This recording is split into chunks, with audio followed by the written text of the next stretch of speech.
Okay.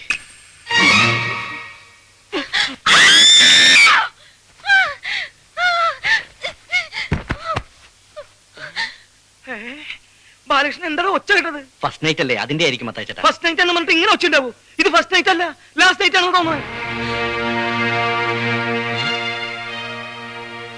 ഞാനങ്ങനെ ഇവിടെ വന്നു. ആരാ എന്നെ പൊക്കിയെടുത്ത് ഇവിടെ കൊണ്ട് കിടത്തിയത്? നീയാണോ? മതി, അഭിനയിച്ചതും പച്ചപ്പാവൻ ചമഞ്ഞതൊക്കെ. ചതിയനാണ് നീ, കൊടും ചതിയൻ.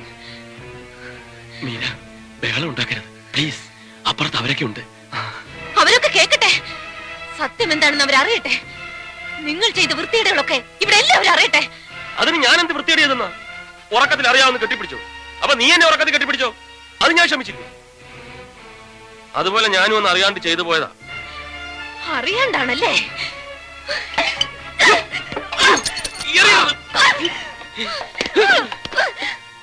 നീ അറിയാണ്ട് ചെയ്തതാണല്ലേ? നീ ശരിക്കും അറിയാണ്ടാണ് ഇതൊക്കെ ചെയ്യുന്നത്. എന്തായി കാണിക്കുന്നത്? ഞാൻ അപ്പോഴേ പറഞ്ഞതല്ലേ, എന്റെ ശരീരത്തിൽ തൊട്ടു പോരുന്നുണ്ട്. തൊടാൻ ഞാൻ സമ്മതിക്കില്ലെന്ന്. എന്നിട്ടും നീ ഇതല്ലേ, ഈ ചരട് എന്റെ കഴുത്തിൽ കെട്ടിയ അധികാരത്തിലല്ലേ നീ എന്നെ തൊട്ടത്? ആ അധികാരം ഞാൻ ഇപ്പൊ തന്നെ അവസാനിപ്പിച്ചേക്കാം. കൈയെടുക്ക്. ഞാൻ പറയുന്ന ഒന്ന് കേൾക്ക്. പൊട്ടിക്കരുത്. കൈയെടുക്കാനാ പറഞ്ഞത്. പൊട്ടിക്കരുതെന്നാ പറഞ്ഞത്. പൊട്ടിക്കും, പൊട്ടിക്കെന്ന് പറഞ്ഞ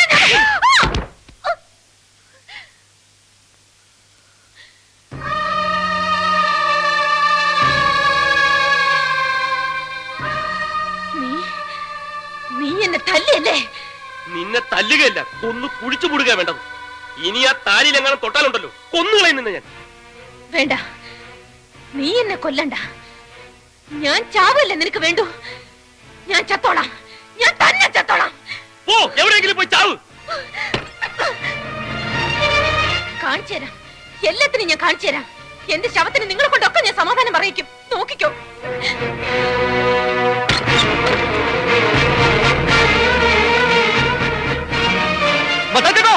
അവിടെ കിണറ്റിന് നേരെ പോണ്. അയ്യോ, അവള് ചാടും, അവൾ ഉറപ്പായിട്ട് കയറ്റി ചാടും.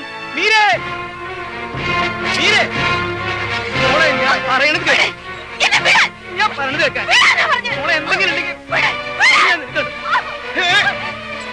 പെണ്ണെ മര്യാദ കേൾക്കാൻ പറ്റില്ലല്ലേ?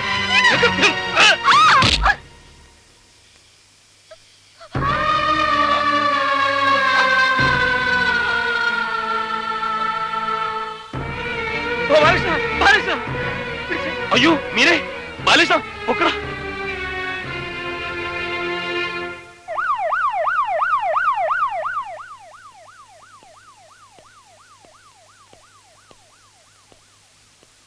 ആ പെൺകുട്ടിയുടെ ഭർത്താവാരാ? ദേ ഇവനാ ഗോപാലകൃഷ്ണൻ. ഇരിക്കൂ.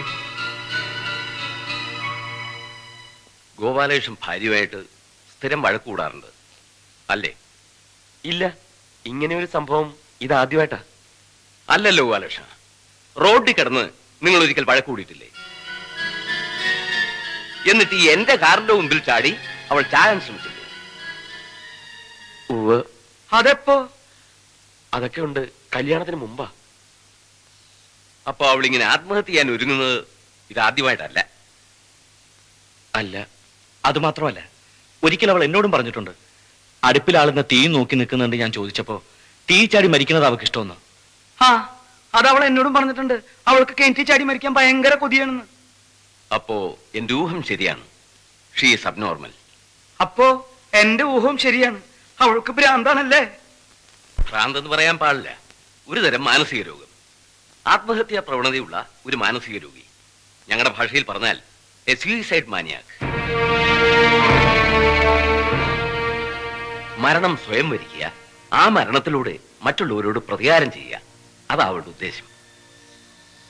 അല്ലെങ്കിൽ അവൾ ഇങ്ങനെ ഒരു കത്തെഴുതി എപ്പോഴും കൂടെ കൊണ്ട് നടക്കേണ്ട കാര്യമില്ലല്ലോ. ഇതെനിക്ക് അവളുടെ കയ്യിൽ നിന്ന് കിട്ടിയതാ. ഇതിലെന്താ എഴുതിയിരിക്കുന്നതെന്ന് ഞാൻ വായിക്കാം. പ്രിയപ്പെട്ട അച്ഛന്, ഞാൻ ഒരിക്കലും ആത്മഹത്യ ചെയ്യില്ല. എന്റെ മരണം അതേത് നിമിഷത്തിലും സംഭവിക്കാം. അങ്ങനെ സംഭവിച്ചാൽ അച്ഛൻ അറിയണം അതൊരു കൊലപാതകമാണെന്ന്. എന്റെ ഭർത്താവാണ് എന്നെ കൊന്നിരിക്കുന്നതെന്ന്. അച്ഛന്റെ മകൾ മീര.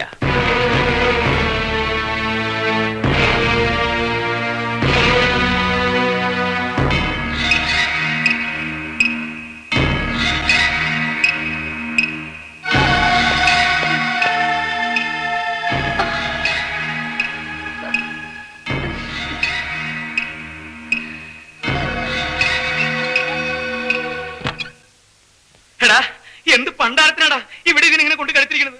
എവിടെങ്കിലും കൊണ്ടുപോയി കളയുണ്ടോ ഇതിന്? കളയേ? എവിടെ കൊണ്ട് കളയാൻ? കളയാൻ അവള് പൂച്ചക്കുട്ടിയും പട്ടിക്കുട്ടിയൊന്നും അല്ല, ഇവന്റെ ഭാര്യ. നീ ഇത് അനുഭവിക്കണോടാ, ആയുഷ്കാലം മുഴുവനും നീ ഇത് അനുഭവിക്കണം. മതിയോ ശവത്തി കുത്തിയത്? കുത്തും, ഈ ശവത്തി ഞാൻ ഇനിയും കുത്തും. എന്നെ അത്രയ്ക്ക് കുത്തിയിട്ടുണ്ടവൻ.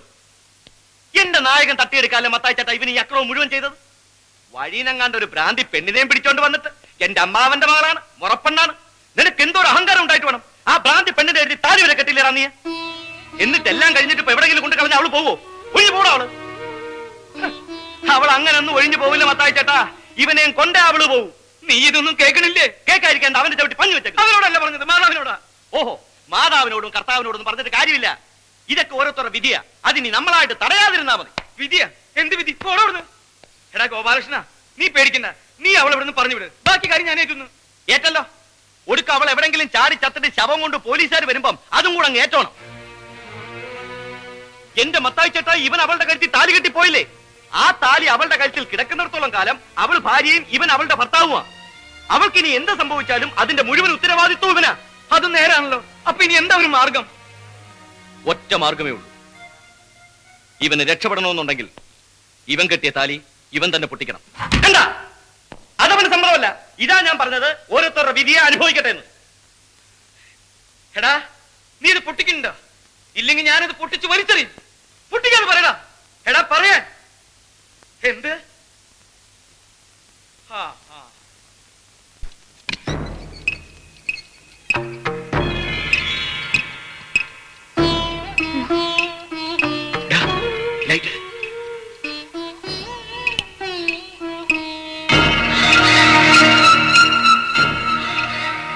ചെല്ലടാ, ചെന്ന് പൊട്ടിക്കട താലി. പൊട്ടിക്കണോ മത്തായിച്ചേട്ടാ? ഒന്നുകൂടെ ഒന്ന് ആലോചിച്ചിട്ട്. ഇനി എന്തോന്ന് ആലോചിക്കാൻ? നീ അങ്ങോട്ട് ചെന്ന് പൊട്ടിക്ക്. ചെല്ല്. ചെല്ലാൻ.